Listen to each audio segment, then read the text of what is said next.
بسم الله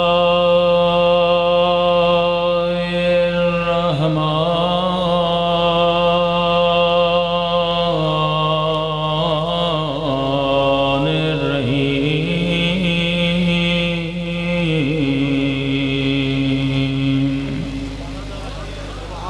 الحمد لله رب العالمين الحمد لله كما هو أهله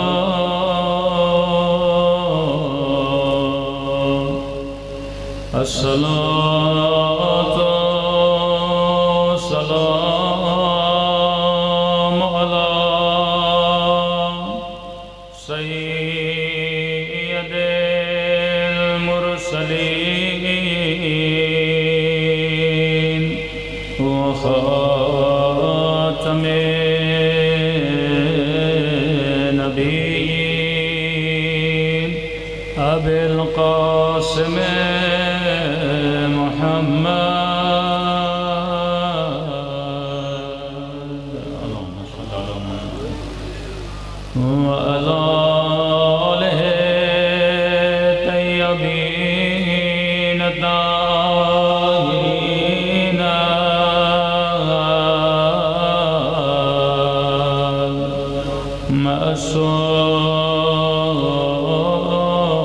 معصومين سب مل کے مولا کے ظہور کی دعا اللہم کل ولیک حجت ابن الحسن صلواتک علیہ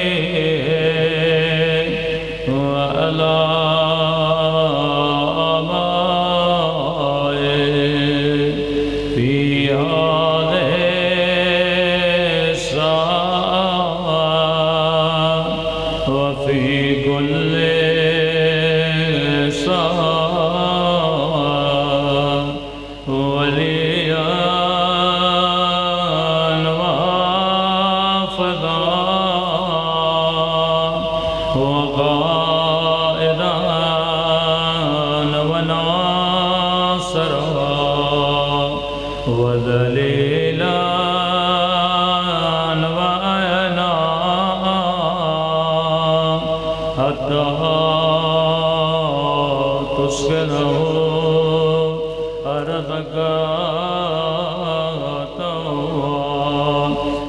وتمتعه فيها طويلا برحمتك يا أرحم الراحمين صلوات على محمد وعلى بسم الله الرحمن الرحيم رب اشرح لي صدري ويسر لي أمري واحلل عقدة من لساني يفقهوا قولي أما بعد فقد قال سبحانه وتعالى في محكم كتابه بسم الله الرحمن الرحيم فاسألوا أهل الذكر إن كنتم لا تعلمون صلوات على محمد وعلى محمد دعا ہے پروردگار عالم آپ سب کی عبادتوں کو اپنی بارگاہ میں قبول فرمائے اور جس مقصد زندگی کی خاطر اس فرش اعضاء پہ جمع ہوئے خدا ان مقاصد میں بھی ہم سب کو کامیابی عطا فرما دے رات کے اس پہر میں بیٹھ کر ذکر حسین کرنا عبادت ہے یہ وقت جس میں آپ ذکر سن رہے ہیں یہ وقت تہجد ہے مطلب ڈبل ثواب خدا آپ کو عطا کر رہا ہے کیونکہ اس پہر میں اس وقت میں اولیاء اللہ جاگا کرتے تھے یہ وقت ہے کہ اس پہر میں کبھی کوئی معصوم سویا نہیں بلکہ مصلی عبادت پہ اللہ کی عبادت میں مشغول رہا قرآن مجید ہمیشہ یاد رکھیے اصولوں کی کتاب ہے۔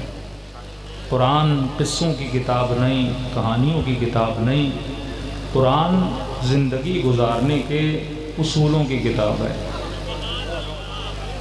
اب اصول پہ اگر مسلمان عمل کرے گا تو دنیا بھی آباد ہوگی، آخرت بھی آباد ہوگی۔ ایک متنازع بل کی کانفرنس تھی آج اسلام آباد میں، جو الحمدللہ اس پہ دستخط نہیں ہوئے، لیکن سوال یہ ہے کہ یہ متنازع بل بنتے کیوں ہیں؟ ایسے بل آتے کیوں ہیں؟ اصلاً مسلمانوں میں یہ اختلاف ہے کیوں؟ ایسا نہیں کہ شیعہ اصحاب کو نہیں مانتے، ہم بھی اصحاب کو مانتے ہیں، وہ بھی اصحاب کو مانتے ہیں۔ مسئلہ یہ ہے کہ کسے صحابی بولنا ہے، کسے نہیں بولنا ہے۔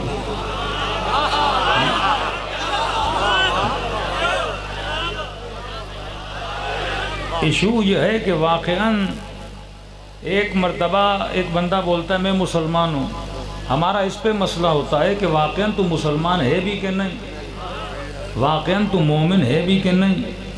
اب یہ فیصلہ کون کرے گا کہ حق کیا ہے، باطل کیا ہے؟ اور جنہوں نے بل پاس کروایا یا کوشش کی، ان کا شیعوں پہ ایک بہت بڑا اعتراض ہے، اور وہ اعتراض یہ ہے کہ بھائی شیعہ لعنت بہت بھیجتے ہیں، یہ لعنت کا عمل جو ہے وہ صحیح نہیں ہے، ان کو لعنت نہیں بھیجنی چاہیے۔ تو میں نے کہا دیکھو لعنت صحیح ہے یا غلط ہے، اس کا فیصلہ نہ تو کرے گا نہ میں کروں گا، اس کا فیصلہ قرآن کرے گا۔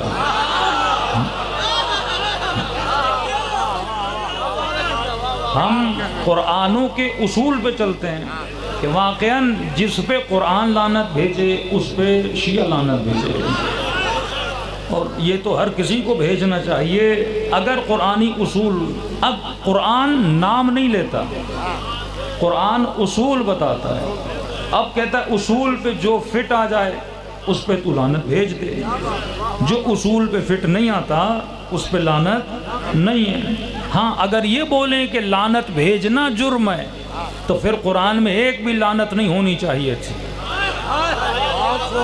40 سے زیادہ مرتبہ خدا نے قرآن میں لعنتیں بھیجی ہیں۔ لعنت بھیجنا جرم نہیں ہے، کس پہ لعنت بھیجنی ہے یہ فیصلہ نہ شیعہ کرے گا، یہ فیصلہ نہ سنی کرے گا، یہ فیصلہ ہم کس پہ چھوڑتے ہیں؟ قرآن پہ چھوڑتے ہیں۔ اللہ قرآن میں نام نہیں بتاتا کہ ہاں بھئی فلاں کا نام نہیں آیا، فلاں کا نام نہیں آیا۔ خدا کا کام نام لینا نہیں ہے، خدا کا کام اصول بتانا ہے۔ اللہ نے اصل بتا دیا کہ لعنت اللہ علی القوم الظالمین، خدا کی لعنت ہے ظالموں پر۔ اب اگر ظلم یزید نے کیا ہے تو لعنت خود بخود اس کی طرف چلی جائے گی۔ یہ قرآنی اصل ہے۔ زندہ باد، زندہ باد، مردہ باد، مردہ باد۔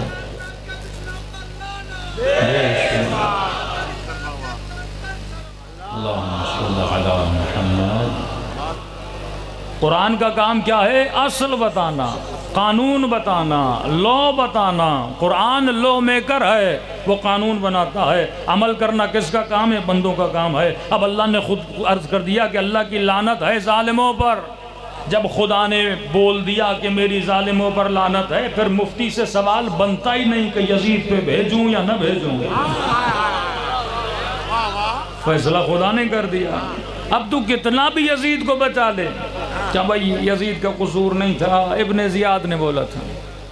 میں تو کسی مفتی سے یہ بھی سن رہا تھا کہ یہ شیعہ بڑا الزام لگاتے ہیں کہ یزید نمازی نہیں تھا، کہ یزید نمازی بھی تھا، یزید حاجی بھی تھا۔ میں نے کہا کوئی بات نہیں، جتنے لقب دینے ہیں تو دے دے، تو یہ بھی بول دے حافظ بھی تھا، تجھے جو بولنا ہے لقب لگاتے جا، لیکن اگر قرآن کے اصل پہ پورا نہیں اترتا۔ ہم نے کب کہا حسین کے قاتل نمازی نہیں تھے؟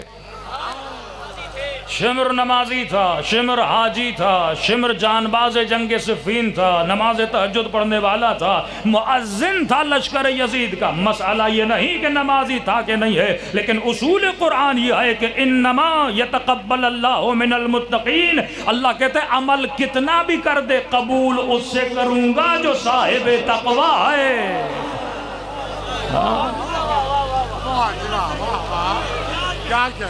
یہ تو ثابت کرنا کہ یزید صاحب تقوی تھا۔ کھوکھلی نمازیں تو خوارج بھی پڑھتے تھے، ان کے ماتھوں پر بھی سجدوں کے نشان تھے، لیکن ایک چیز نہیں تھی، اصول کا سب کچھ کیا یزید نے، لیکن یہ برا کیا کہ حسین کے ہونٹوں پہ چھڑی مار رہا تھا۔ میں نے کہا کہیں نہ کہیں تو پھنسو گے نا، تو خدا نے اصول بتا دیا کہ اللہ کی لعنت ہے ظالموں پر۔ اب وہ ظالم چاہے کل کا یزید ہو یا آج کا یزید ہو، خدا کی لعنت تو سب پر ہے۔ لعنت اللہ علی القوم الکاذبین، اللہ کی لعنت ہے جھوٹوں پر۔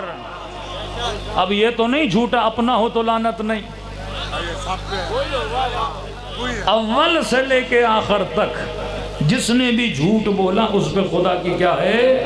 لعنت ہے۔ میں نے کہا جو علی پہ جھوٹ باندھے، یہ فیصلہ کون کرے گا؟ خدا کرے گا نا۔ اگر قرآن کے اصولوں پر مسلمان چلے تو ہمارے سارے مسائل کیا ہو جائیں؟ حل ہو جائیں۔ بڑی آسانی سے کسی برادر کو پکڑو، کسی مسلمان کو پکڑو، بولو یہ قرآن کہتا ہے میری ظالموں پہ لعنت ہے، پہلے تو فیصلہ کر یزید ظالم تھا کہ نہیں۔ اگر نہیں ہے تو لعنت نہیں ہے، لیکن اگر ظالم ہے، امام حسین کو شہید کروایا، نبی کی نواسیوں کو زندانی بنایا، کعبے کو گرایا، مدینے کو کتنے مہینے اپنے لشکر والوں پہ حلال کر دیا، کئی ہزار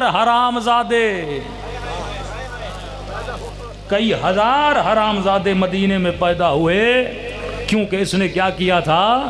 شہر مقدس کو اپنے فوجیوں پہ کیا کر دیا تھا؟ حلال کر دیا تھا۔ یہ وہ جرائم ہیں جو یزید نے تاریخ میں انجام دیا ہے، لیکن مسلمان کا مسئلہ یہ ہے، جب آپ قرآن کی آیت پڑھو گے نا، اللہ کہتا ہے کہ میری لعنت ہے ظالموں پر، تو کہتا ہے میرا مولوی کیا کہتا ہے؟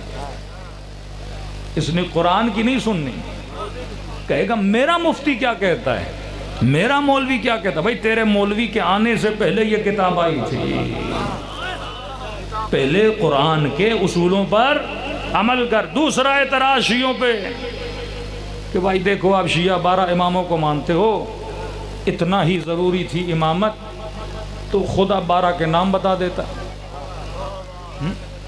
ہر کسی کو بولتے ہیں نا 12 کے نام بتا دیتا، جھگڑا کیا ہو جاتا؟ ختم ہو جاتا۔ بتاتا پہلا امام علی ہے، دوسرا حسن ہے، تیسرا حسین ہے، چوتھا زین العابدین ہے۔ میں نے کہا دیکھو اللہ کا یہ کام نہیں کہ نام بتائے، اللہ کا کام ہے اصول بتائے۔ رہی بات نام کی، میں نے کہا نام بھی بتایا، بندہ بھی دکھایا، ہاتھ بلند کر کے من کن تو مولا بھی بولا، لیکن اگر کوئی ماننے پر نہ آئے، میں نے کہا اتنا کھلم کھلا دکھانے کے بعد بولا کہ من کنت مولا ہو فہذا علی مولا، جس کا میں مولا اس کا علی مولا، تو کہا نہیں مولوی صاحب اگر اتنا اہم مسئلہ بیان کرنا تھا تو نبی کو چاہیے تھا کہ نبی منی میں بتاتے، عرفات میں بتاتے، جہاں لاکھوں کا مجمع تھا، ایک میدان میں جا کے نبی نے اعلان کیوں کیا؟ میں نے کہا تو مصطفیٰ کو سکھائے گا اس نے کہاں بتانا ہے؟ اگر ایسا ہے تو پورا قرآن پھر عرفات میں اترتا۔ اللہ کی مرضی اگر آئے ولایت خدا مصطفیٰ کے گھر میں بھی اتارتا تب بھی تجھ پر واجب تھا۔ رسول خدا میں اسوہ حسنہ ہے، اللہ کی مرضی جہاں دل کرے اپنی وحی کو کیا کرے؟ نازل کرے۔ میں نے کہا ایک لفظ ہے مولا، ایک لفظ ہے مولا، اس کو تو ماننے کے لیے تیار نہیں، آج تک بولتا ہے مولا کا مطلب ہے دوست، دکھا کے ہاتھ اٹھا کے بتایا کہ جس کا میں مولا اس کا علی مولا۔ میں نے کہا ایک لفظ بولا، تو آج تک الجھنوں کا شکار ہے کہ اس لفظ کا مطلب کیا ہے۔ میں نے کہا اب یہ بتا اگر خدا 12 کے نام بتا دیتا تو کیا گارنٹی تھی جناب ابو سفیان اپنے بچوں کے نام وہی نہ رکھتا جو خدا نے بتائے؟ اللہ نام بتا دیتا، اگر وہ اپنے سارے بچوں کے نام وہی رکھتا جاتا، پھر امت میں یہ جھگڑا ہوتا، اللہ والا علی کون ہے، بندوں والا علی کون ہے۔ اللہ نے کہا نام نہیں بتاؤں گا، صفت بتاؤں گا۔ اللہ کی لعنت ہے کس پر؟ ظالموں پر۔ اب ظلم ایک صفت ہے، یہ صفت آپ کے اندر بھی ہو سکتی ہے، یہ صفت کسی اور کے اندر بھی ہو سکتی ہے، صفت کسی کے اندر بھی جا سکتی ہے۔ خدا نے کہا جہاں جہاں صفت جائے گی وہاں وہاں میری لعنت جائے گی۔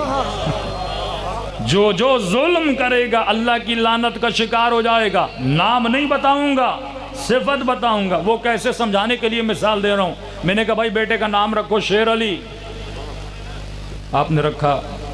دنیا کا آسان ترین کام ہے نام رکھنا۔ آپ نے رکھا شیر علی، ضروری تو نہیں بچہ شیر ہو، شاید بڑا ہو چوہے سے ڈر کے بھاگ جائے۔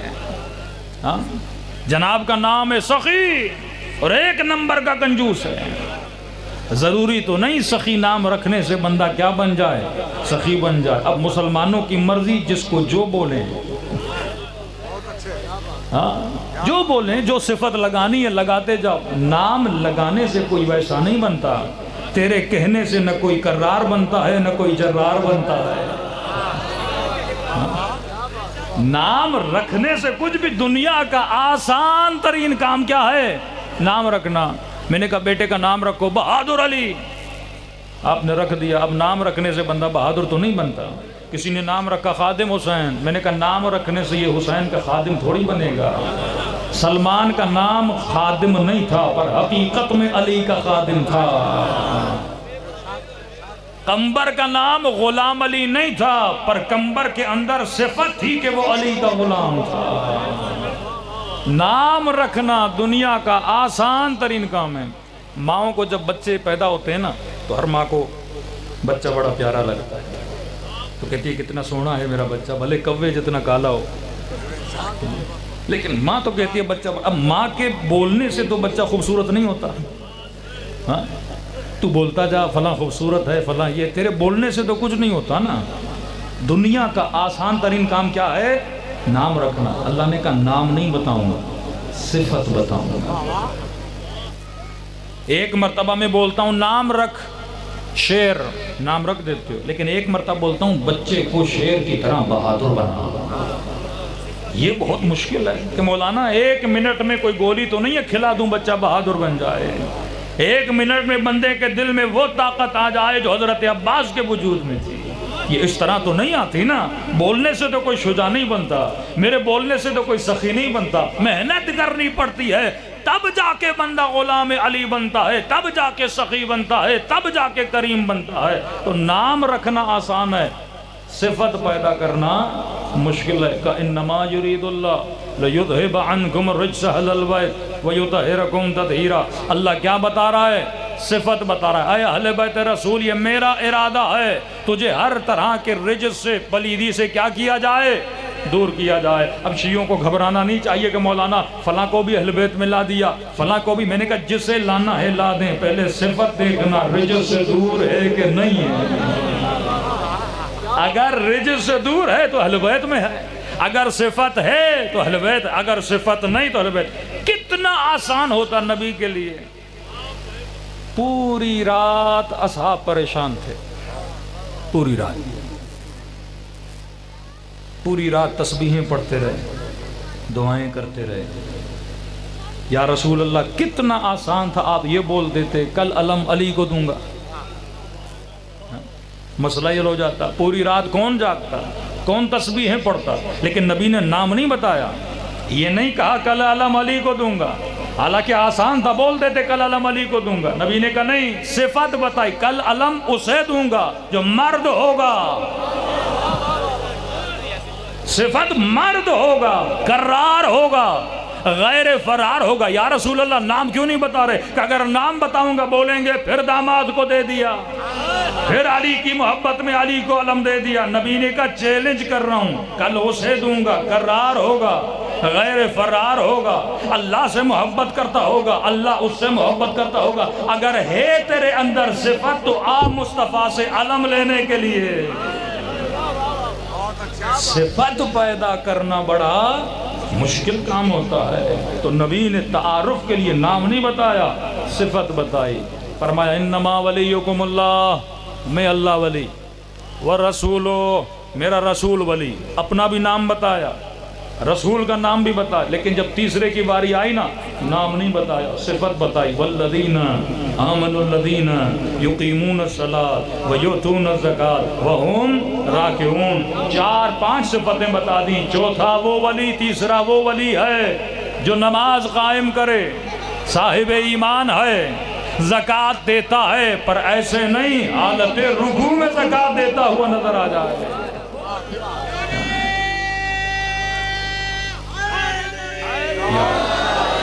کیا بتائی؟ صفت بتائی. اب مسلمان سارے زکوٰۃ دیتے تھے.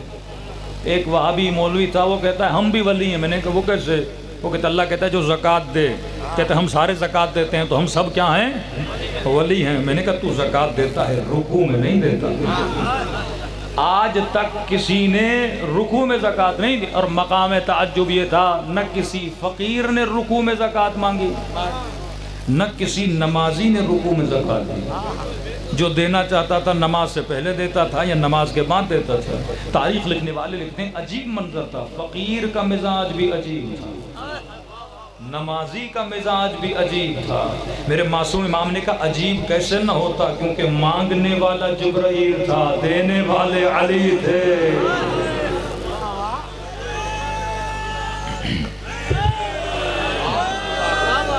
نام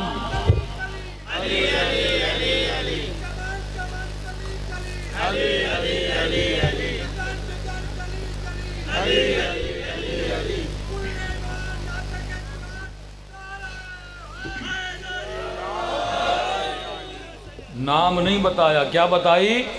صفت. آج ایک ہدیہ دیتا ہوا چلا جاؤں اس رات کے پہر میں.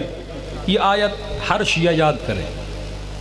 اس آیت سے آپ بڑے بڑوں کو اپنی پکڑ میں لا سکتے ہیں. کہ اطیعوا اللہ، کس کی اطاعت کرو؟ اللہ کی. آسان ترجمہ 3 لفظ ہیں. اطیعوا اللہ، اللہ کی اطاعت کرو. واطیعوا الرسول، کس کی اطاعت کرو؟ رسول کی اطاعت کرو.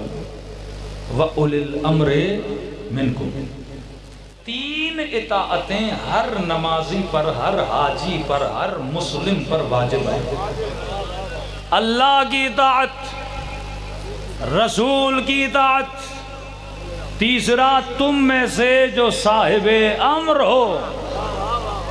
مطلب جیسی اللہ کی اطاعت ویسی رسول کی اطاعت، ویسی ہی کس کی اطاعت ہے؟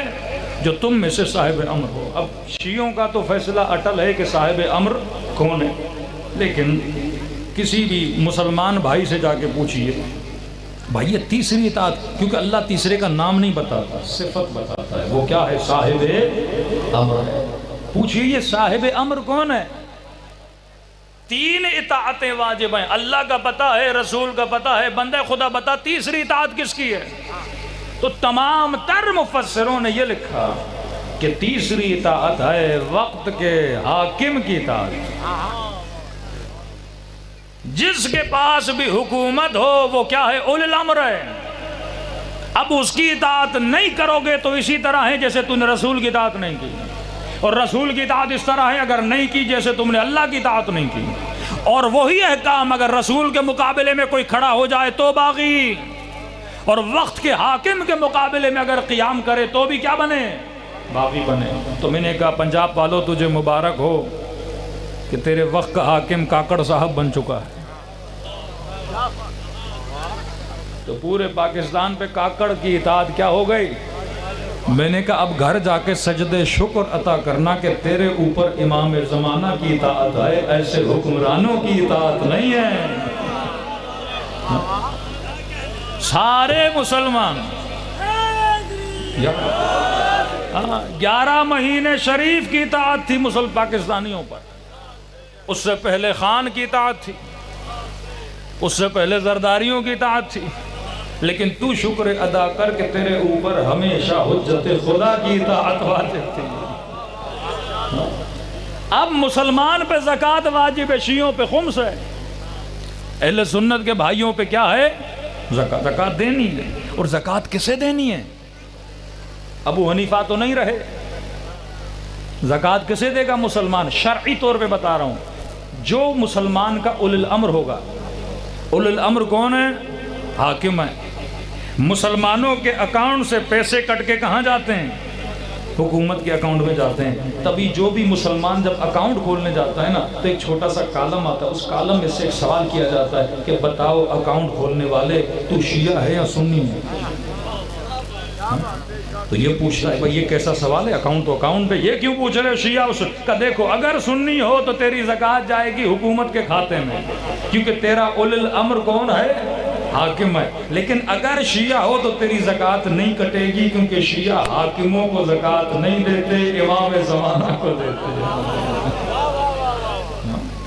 شکر خدا کرنے کا مقام نہیں ہے کہ آج تیرا اولی الامر پردہ غیب میں ہے، تو جاہلوں کو اولی الامر بنانے سے بچ چکا ہے. اب مسلمان کتنا بچے؟ اگر اصول قرآن کو بندہ فالو نہ کرے، اگر دامن اہل بیت کو چھوڑے، کسی کا تو دامن اس نے پکڑنا ہے نا.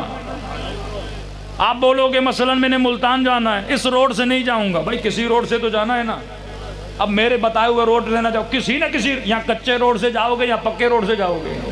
اگر تو حسین کا دامن چھوڑے گا پھر کس کا دامن پکڑے گا؟ کسی نہ کسی کا دامن تو پکڑنا ہے نا. یا حسین کا دامن ہے یا یزید کا دامن ہے. اگر تو علی کو امام نہیں مانے گا، بھائی کسی کو تو ماننا پڑے گا نا. بغیر امام کے، بغیر حاکم کے تو رہ نہیں سکتا. تو بندہ اہل بیت سے دور ہوتا ہے تو ضلالتوں میں چلا جاتا ہے، گمراہیوں میں چلا جاتا ہے. شکر خدا ادا کرو کہ تیرے امام بھی معصوم ہیں، حسب بھی اچھا ہے، نسب بھی اچھا ہے. جنرل ریٹائرڈ پرویز مشرف نے جب لال مسجد پہ حملہ کیا تو لال مسجد کے مولوی کو اس نے خط لکھا کہ مولوی صاحب تو نے خود اپنی کتاب میں لکھا کہ وقت کا حاکم اولی الامر ہے، مجھے اولی الامر بول بھی رہا ہے اور میرے خلاف جہاد بھی کر رہا ہے، اور تو نے خود لکھا جو اولی الامر کے خلاف اٹھے وہ باغی ہوتا ہے اور باغی واجب القتل ہے، لہذا تیری فتویٰ کے مطابق میں تجھے کیا کر رہا ہوں؟ قتل کر رہا ہوں. اگر اصولوں پہ عمل نہ کریں، آج مسئلہ اصول کا ہے. چلو آپ پہلے خلیفے کو مانو گے، کہو گے اولی الامر ہے، بچ گئے. دوسرے کو مانو گے، کہو گے اولی الامر ہے، بچ گئے. تیسرے کو مانو گے، کہو گے اولی الامر ہے، بچ گئے. چوتھے کو مانو گے، کہو گے اولی الامر ہے، بچ گئے. پانچویں کے لیے کیا کرو گے؟ بڑی زبردستی کہتے ہیں 6 مہینے حسن کے ملا دیتے ہیں. میں نے کہا ٹھیک ہے 6 مہینے امام حسن کے ملا دیے، چھٹے کے لیے کیا کرو گے؟ چھٹے کے لیے کیا کرو گے؟ پھر کہتے ہیں عمر ابن عبد العزیز کا زمانہ بھی ملاؤ. صلوات پڑھے محمد و آل محمد پر. عمر ابن عبد العزیز کا زمانہ بھی ملا دو. میں نے کہا اس کے بعد کیا کرو گے؟ تبھی مسلمانوں میں کبھی بھی آپ کو حکمرانوں کے خلاف قیام نہیں ملتا. جتنی حکومتیں گزری، بنو عباس، بنو امیہ، 400 سال عثمانی گورنمنٹ، کسی میں مسلمانوں نے اپنے حاکموں کے خلاف قیام نہیں کیا، کیونکہ ان کا عقیدہ ہے کہ وقت کے حاکم کے خلاف جو قیام کرے وہ کون ہے؟ باغی ہے. تبھی اکابر اصحاب رسول کو قتل کر دیا گیا اس بنیاد پہ کہ یہ زکوٰۃ نہیں دیتے. ابو ذر کا قصور کیا تھا؟ زکوٰۃ نہیں دیتا تھا. کہتا تھا میں اولی الامر علی ابن ابی طالب کو مانتا ہوں. یہ جرم تھا. اب یہاں پہ ایک سینسیٹیو نقطہ ہے. کہتے ہیں شیعہ اصحاب کو برا بھلا کہتے ہیں. ایک اصولی موقف ہے، ایک قرآنی موقف ہے. من قتل نفسا بغیر نفس او فساد فی الارض فکأنما قتل الناس جميعا. جس نے ایک انسان کو قتل کیا گویا اس نے پوری انسانیت کو کیا کیا؟ قتل کیا. عمار کو کس نے قتل کیا؟ جنگ صفین میں سینکڑوں کی تعداد میں اصحاب قتل ہوئے. جنگ جمل میں سووں کی تعداد میں اصحاب قتل ہوئے. اور جب ہم نے کہا کہ اللہ تو کہتا ہے کہ قاتل کی سزا ہے، جس نے ایک انسان کو مارا اس نے پوری انسانیت کو کیا کر دیا؟ قتل کر دیا. تو پہلا سوال جواب عام طور پہ مسلمان یہ دیتے ہیں کہ یہ خطا اجتہادی تھی، امیر شام کا اجتہاد تھا کہ عمار باطل پر ہے، علی کا اجتہاد تھا کہ امیر شام باطل پر ہے۔ یہ لفظ ادا کر کے بڑے بڑوں کو بچا لیا جاتا ہے، اجتہاد تھا۔ میں نے کہا اگر ہے جرت کسی مفتی میں، ابن تیمیہ لکھتا ہے کہ اگر حسین نے یزید کے خلاف خروج کیا، جمہور اصحاب کا عقیدہ تھا کہ حسین کو خروج نہیں کرنا چاہیے کیونکہ یزید حاکم تھا، وہی اصول اور غلط تفسیر کے حاکم کون ہوتا ہے؟ اولی الامر ہوتا ہے، اور اولی الامر کے خلاف قیام کرنے والا کون ہوتا ہے؟ علیاذ باللہ باغی ہوتا ہے، اور باغی کیا ہوتا ہے؟ واجب القتل ہوتا ہے۔ یہ قانون چلا پہلی خلافت سے لے کر چوتھی خلافت کے بعد یہ کنٹینیو کیا گیا کہ وقت کے حاکم کے خلاف۔ پھر حدیث لائی گئی کہ رسول نے فرمایا اگر تیرے اوپر کوئی حبشی غلام بھی آ جائے جس کے سر کے بال لال کشمش کی طرح دبے ہوئے ہوں اور وہ ظالم ہو، تم پر حرام ہے کہ تم اس کے خلاف بھی کیا کرو؟ قیام کرو۔ میں نے کہا اگر حدیث قرآن کے اصول کے خلاف ہے تو کیا مسلمان مانے گا؟ ارے اگر حاکم کے خلاف قیام کرنا حرام ہوتا تو ابراہیم نے نمرود کے خلاف کیوں کیا؟ موسیٰ نے فرعون کے خلاف کیوں کیا؟ محمد نے مکے والوں کے خلاف کیوں کیا؟ یہ سیرت نبی ہے، ایک طرف اصول قرآن ہے، تو فرمایا حاکم کے خلاف جو قیام کرے گا علیاذ باللہ وہ کیا ہوگا؟ باغی ہوگا۔ تو کہا جنگ صفین والوں نے اجتہاد کیا، جنگ جمل والوں نے اجتہاد کیا۔ آج ہے کسی مفتی میں یہ جرت کہ یہ بولے قاضی شریح نے اجتہاد کیا؟ کیا فتویٰ ایسے ہی نکلتا ہے؟ کیا اس نے چائے کا کپ پی کے فتویٰ لکھا تھا؟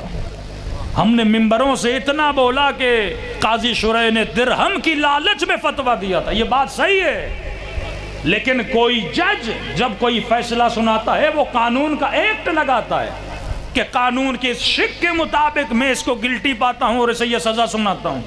قاضی شریح نے ہوا میں سزا نہیں سنائی، قاضی شریح نے استدلال کیا کہ نبی نے کہا ہے، گڑی ہوئی حدیثیں بنو امیہ کی لائی گئیں کہ جو وقت حاکم کے خلاف قیام کرتا ہے وہ کون ہے؟ باغی ہے۔ اور اس نے نتیجہ نکالا کہ حسین نے یزید کے خلاف قیام کیا ہے۔ علیاذ باللہ حسین کیا ہے؟ میرے منہ میں خاک۔ آپ کیا سمجھتے ہو کہ شب عاشور لشکر یزید میں غسل شہادت کیا جا رہا تھا کہ کل ہم حسین کو قتل کریں گے، کیونکہ مفتی کا فتویٰ تھا۔ جب تم سب کو خطا اجتہادی بولتے ہو تو قاضی شریح بھی تو صحابی تھا۔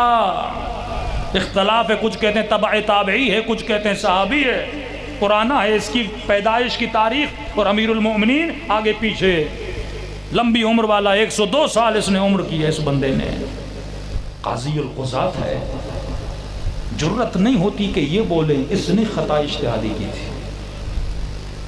کب تک خطا اجتہادی کے نام پہ بڑے بڑے قتل کو چھپاؤ؟ کیونکہ یہ قتل حسین ابن علی تھا نا، نبی کے نواسے کے قتل کو کوئی کیسے چھپا سکتا ہے؟ بڑی کوشش کی جا رہی ہے چھپانے کی کہ قصور ابن زیاد کا تھا، یزید کا نہیں تھا۔ تو کسی نے پوچھا نا اگر قصور ابن زیاد کا تھا تو یزید کو چاہیے تھا نا مختار کی طرح ابن زیاد کو کیا دے؟ سزا دے۔ اگر قصور نہیں تھا تو حسین کے ہونٹوں پہ چھڑی کیوں مار رہا تھا؟ سیدہ زینب جب دربار میں آئیں، کہتے ہیں یزید نے اپنے بیوی بچیوں کو پردے کے پیچھے کھڑا کیا۔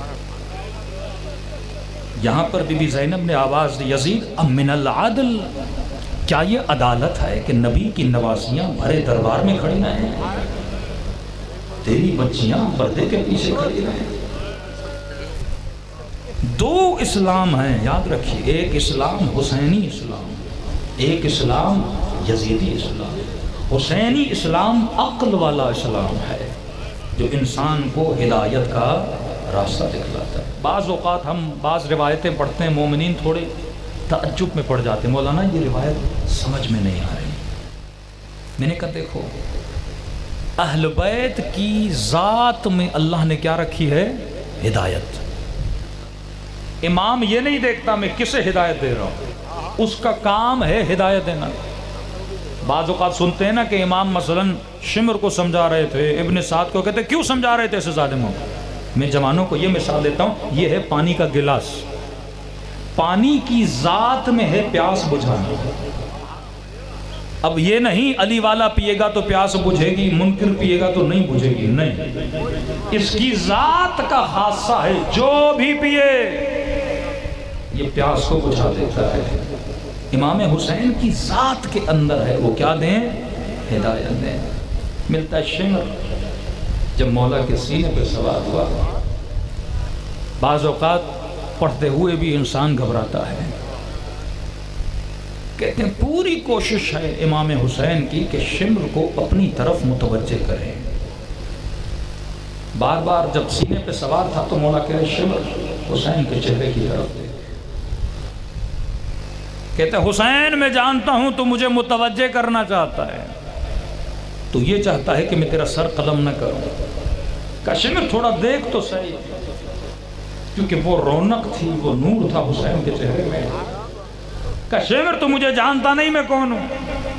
میں تیرے نبی کی بیٹی فاطمہ کا بیٹا حسین ہوں۔ کہا جانتا ہوں۔ کہا شمر تیرا مقصد کیا ہے؟ کہا حسین تیرا قتل۔ کہا دیکھ میرے بدن پہ اتنے زخم لگے ہیں، اگر تو کھڑا ہو جائے نا خون بہتا جائے گا اور میری روح کیا کر جائے گی؟ پرواز کر جائے گی، لیکن اپنے ہاتھوں کو حجت خدا کے خون سے رنگین نہ کر۔ ہر گناہ کی معافی ہے، قتل حسین کی معافی نہیں ہے، شاعر اللہ کے قتل کی معافی نہیں ہے۔ نہ سمجھا، عجیب روایت کے جملے کہتے ہیں اس نے حسین کے گلے پہ خنجر چلانا شروع کیا، لیکن خنجر نے حسین کے گلے کو نہ کاٹا۔ اس وقت فریاد کر کے کہتا ہے حسین میں کاٹ رہا ہوں، گلا کٹتا کیوں نہیں؟ کہا یہ وہ جگہ ہے جہاں نانا نے بوسہ دیا تھا،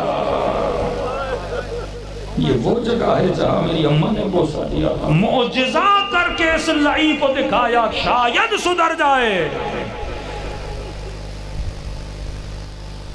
اب مجھے نہیں پتا اس نے گلا کیسے کاٹا، لیکن زیارت ناہیہ میں امام زمانہ فرماتے میرا سلام ہو کربلا کے اس شہید پہ جس کا گلا پیچھے سے کاٹا گیا۔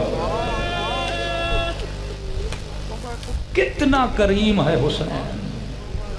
یہ روایت ممبر سے بہت کم پڑھی جاتی ہے، آدھی پڑھی جاتی ہے، پوری نہیں پڑھی جاتی۔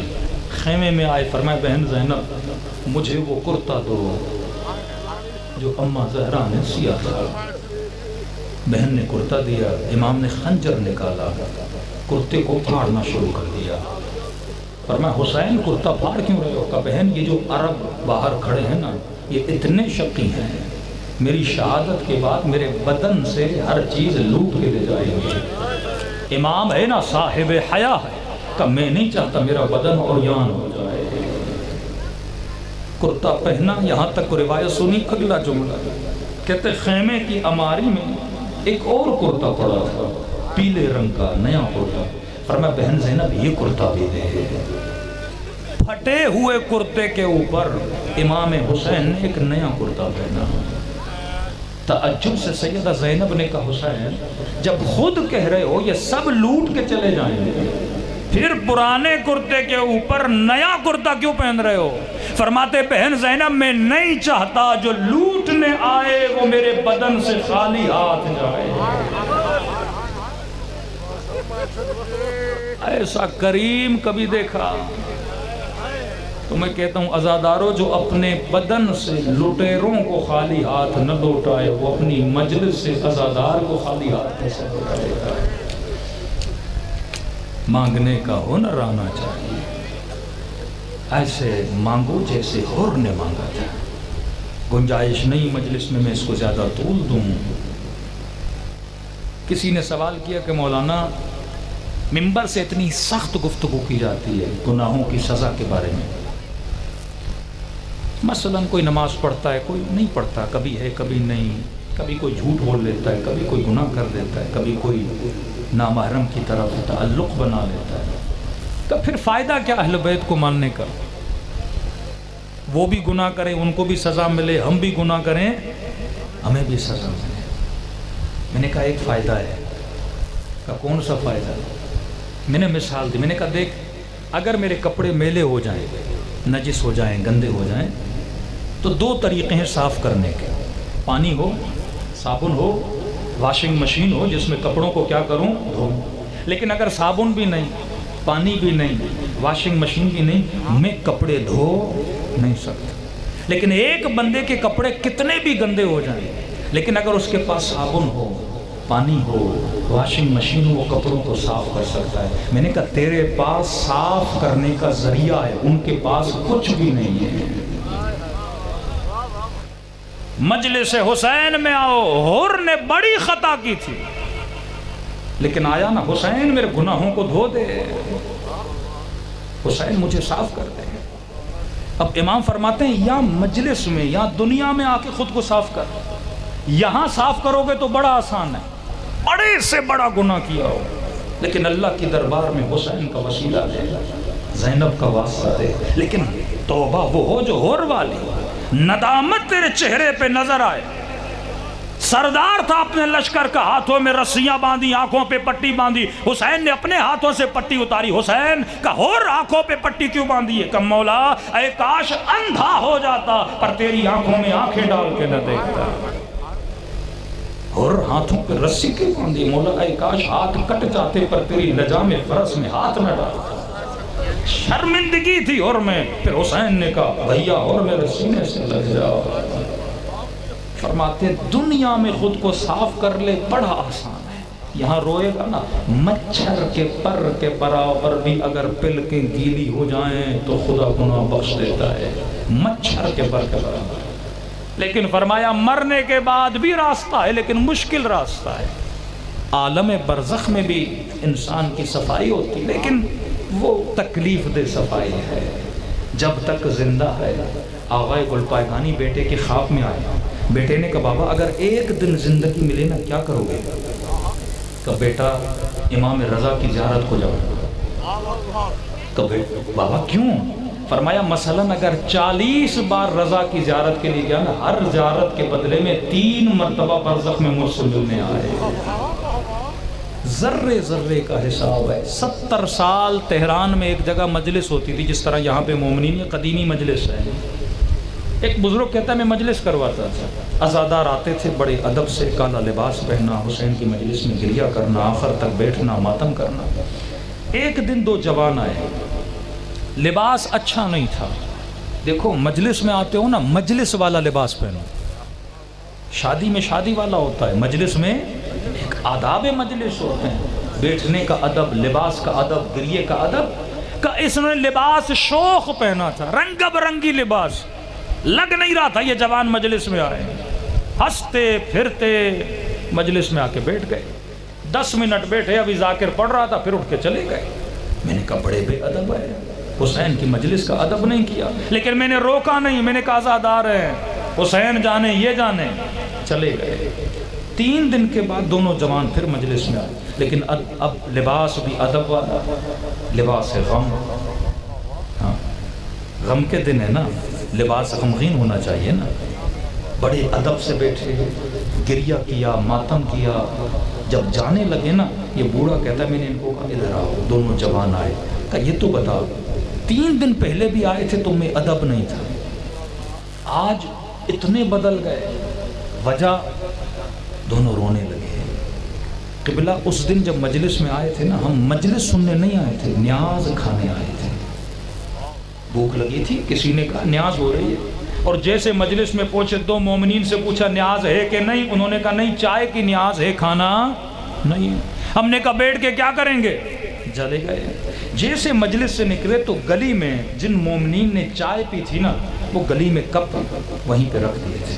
میں نے دوست کو کہا دیکھ یہ کپ ہیں حسین کی نیاز، کسی کا پاؤں لگے گا کپ ٹوٹ جائیں گے، یہ 4 5 10 کپ ہیں، اٹھا کے سائڈ پہ رکھتے ہیں تاکہ کسی کا نقصان نہ ہو۔ کہا اتنا کیا اور گھر گئے، خواب کے عالم میں حسین اور عباس کی زیارت ہوئی۔ کہ بالکل اسی طرح مجلس کا پنڈال لگا ہوا تھا، وہی سیم سین ریپیٹ ہوا خواب میں، لوگ آ رہے ہیں، ہم بھی آئے، دروازے پر امام حسین کھڑے ہیں، ساتھ میں علمدار کھڑے ہیں۔ حضرت غازی عباس کے ہاتھ میں کاغذ اور قلم ہے، جو مومن نکلتا تھا امام کہتے تھے اس کا نام لکھ، یہ اتنا رویا، اس نے ماتم کیا، اس نے دیگ چڑھائی، جو کام ہوتا ہے مجلس میں، کسی نے پنکھا لگایا، کسی نے لائٹ جلائی، سب کا حساب لکھتا جا۔ کہتا ہے اس دوران ہم مجلس سے باہر نکلے، امام نے کہا عباس ان دو جوانوں کا بھی نام لکھ۔ غازی نے کہا مولا یہ نہ بیٹھے، نہ گریہ کیا، نہ ادب تھا، نہ لباس تھا، بیچ مجلس میں اٹھ کے چلے گئے۔ کہا عباس سب جانتا ہوں، لیکن انہوں نے نیاز کی 4 پیالیاں اٹھا کے رکھی ہے۔ حسین اتنا بھی اجر کسی کا ضائع نہیں کرتے۔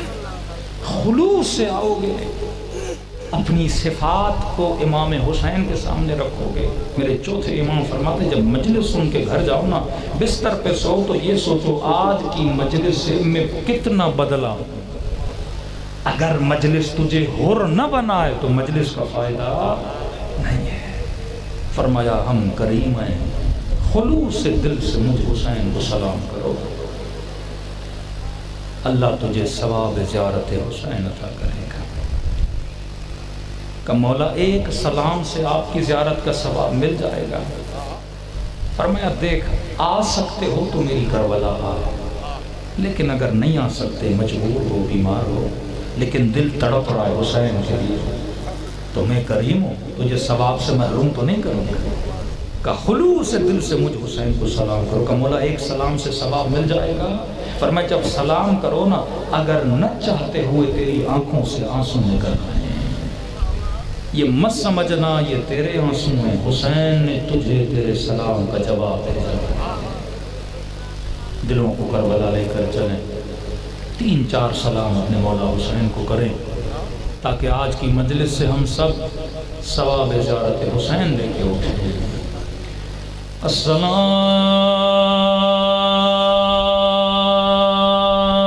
علی الحسین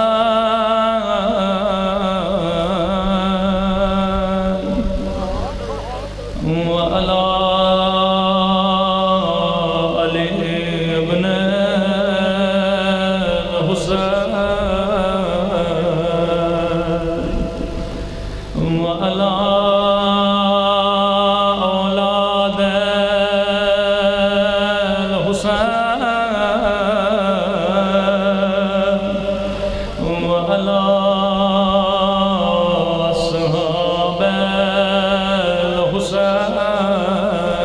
سب مل کے السلام علی الحسین وعلی علی ابن الحسین، بلند آواز سے وعلی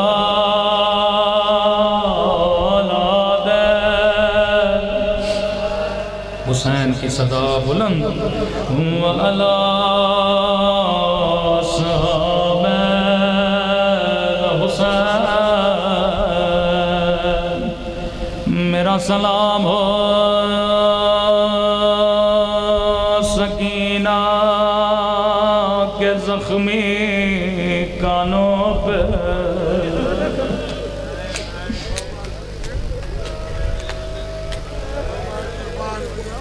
میرا سلام ہو زینب کی لٹی ہوئی چادر پہ،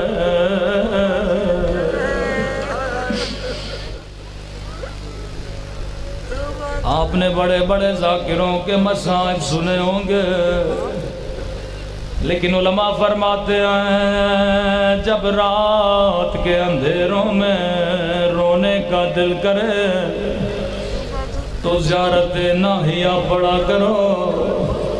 ناہیہ امام زمانہ کا نوحہ ہے، یہ کسی مولوی کسی ذاکر کے جملے نہیں، حجت خدا کے جملے۔ سنیں گے اپنے جد پہ کس طرح گریہ کرتے، کسی مظلوم کا نام نہیں لیتے، مظلومیت کا ذکر کرتے ہیں تاکہ مومن کا ذہن خود وہاں پہنچ جائے۔ فرمایا میرا سلام ہو ان ننے سے رخساروں پہ جن کا رنگ بدلتا رہا. یہ نہیں کہا جن کا رنگ بدل گیا بلکہ بدلتا رہا. کبھی شمر کے تماچوں نے رنگ نیلا کیا, کبھی ظالم کے تماچوں نے رنگ کالا کیا. رسول خدا کی حدیث ہے مسلمانوں کبھی حیوان کو بھی منہ پہ نہ مارا کرو. انہوں نے نبی کی نواسیوں کو تماچے مارے.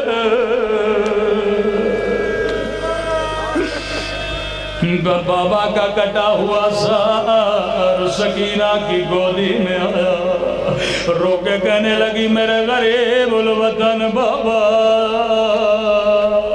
میرے 3 دن کے پیاسے بابا. بابا ذرا آنکھیں کھولو, ذرا میرے زخمی رخسار دیکھو. بابا تیری سکینہ کا رخسار چھوٹا تھا لیکن شمر کا ہاتھ بڑا تھا.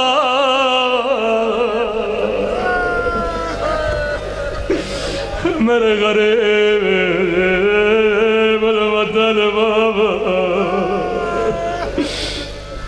میرا سلام ہو ان ننے سے رخساروں پہ جن کا رنگ بدلتا رہا. اگلا سلام اس سے بھی سخت سلام ہے, نام نہیں لیا اشارہ کیا. فرمایا میرا سلام ہو ان خشک ہونٹوں پہ, ان زخمی ہونٹوں پہ جن پہ ظالم چھڑی مار رہا تھا. امام زمانہ یہ مجمع تجھ پہ قربان. مولا وہ ہونٹ تجھے یاد ہے جن پہ یزید چھڑی مار رہا تھا. لیکن میں کہوں میرا سلام ہو ان ننھی سی آنکھوں پہ جو یہ منظر دیکھ رہے تھے. اللہ کسی بچی کو بابا کا کٹا سر نہ دکھائے, اللہ کسی بچی کو بچپن میں یتیم نہ بنائے. آخری سلام زحمت تمام میرا سلام ان زخمی رخساروں پہ جن کا رنگ بدلتا رہا.